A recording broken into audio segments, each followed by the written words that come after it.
Sugod sa starstruck ang iyang showbiz career o karon nagpusot-pusot ng mga projects ang gitanyag alang sa young actor and host na makauban ta karong buntaga. Sayranta ang mga bagong projects ni Kapusong Abdul Raman.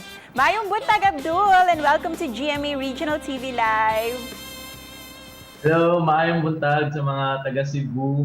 I love you guys and kamusta kayo ngayon? We're Good doing morning. well. And we love you too, Abdul. Kumusta ka na? What have you been up to? Thank you. I've been doing lots of streaming lately and I've been having lots of fun kasi ang dami nagtatanong sa akin, meron ba akong nahanap na bagong hobbies this quarantine? Sabi ko, no. I made my hobby into a career. Marami kang good news and mga good vibes na ibibigay sa amin this morning, di ba? Kasi isa ka ng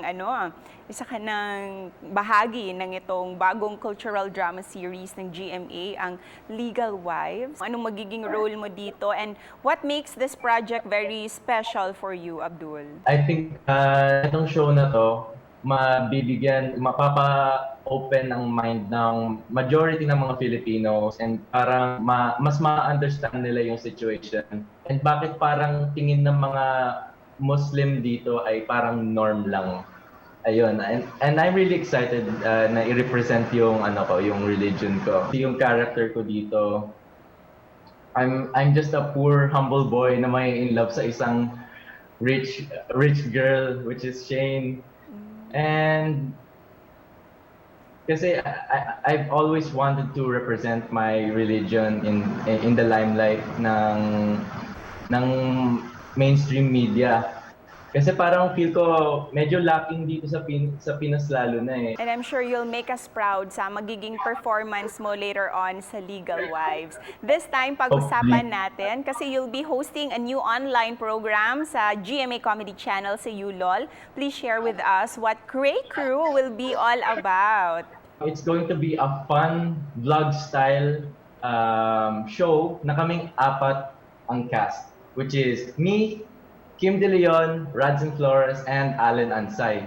And I think it's really fun kasi talagang close kaming apat and ayun yung pinaka-idea. It's going to be organic as possible. It's going to be hype as possible. Most of the ideas are coming from us. Pag-usapan natin, Abdul, Yes.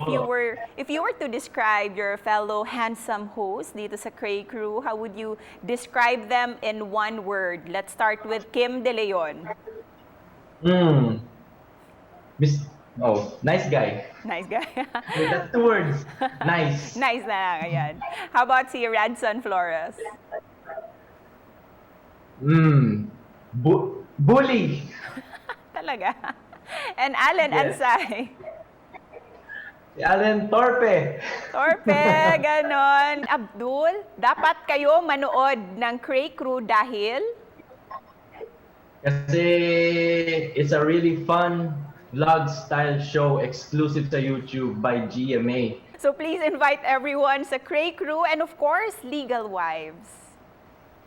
Makinood kayo ng The Cray Crew, guys. It's gonna be really fun. Kaming apat nandun ni Allen Ansay, Radzen Flores, Kim De Leon. And para naman sa The Legal Wives, please tune in sa GMA. Ano yung Christmas message mo para sa mga kapuso natin na nanonood ngayon? Let's all just have fun and God bless us all dito ngayong end of this year. Ayan. Thank you so much, Abdul, for spending time with us this morning. Thank you po. Thank you. Merry Christmas in advance. Merry Christmas din po.